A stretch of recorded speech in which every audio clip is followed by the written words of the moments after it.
So, as we talked about last class and this morning, gains from trade, there's a number of reasons why there are gains to be had from trade, including specialization, different preferences, different endowments. Again, as I mentioned, this is where most of human history, the gains from trade have happened.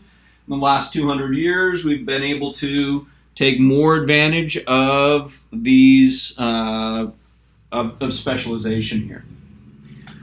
Now, so again, pretty much if you want to talk about how often are there gains to be had from specialization in trade, it's going to be 100% of the time.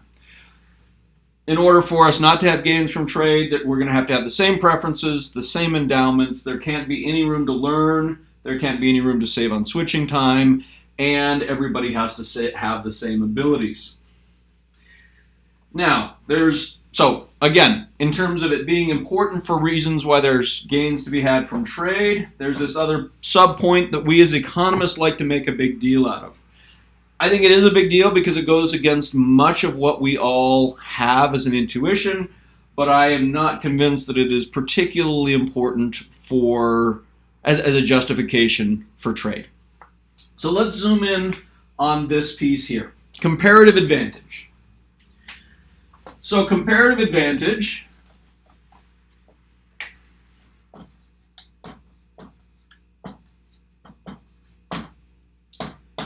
versus absolute advantage. Absolute advantage is what we're used to when we talk about being better at something than somebody. It means that in absolute terms, in terms of the time or energy that it takes us, we can do more, or we are more effective in the same period of time. Either way, either we get more done with the same resources, or it takes us fewer resources to produce the same amount. So when we say that we're better than somebody at something, that's usually what we're talking about. So now, what is this? We're going to have to come to this.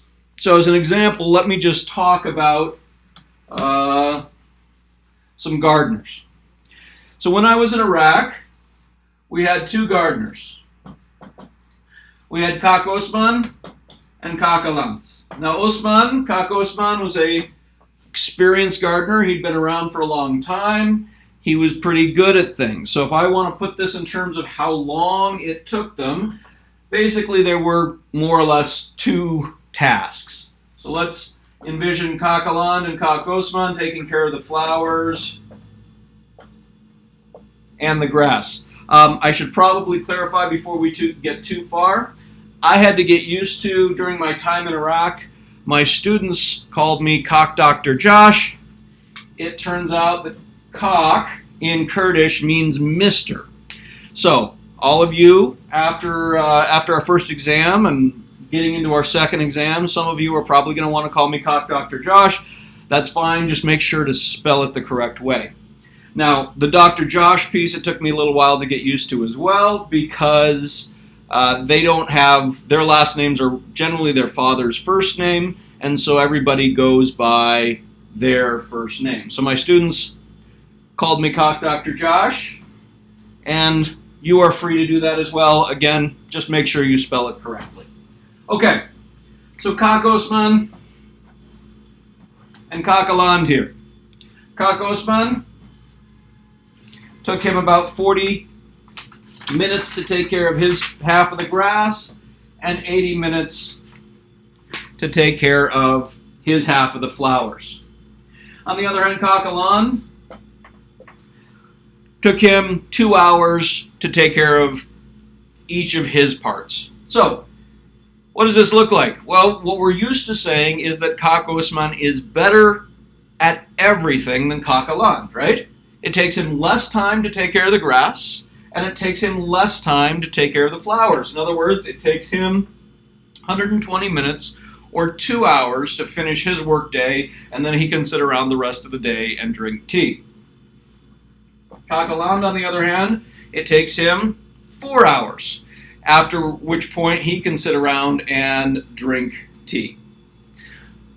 So, in absolute terms, Kak Osman is better at everything than Kak Alan. Now, obviously, in the real world, there are more than two tasks and there are more than two people. We've simplified the world to make a point here.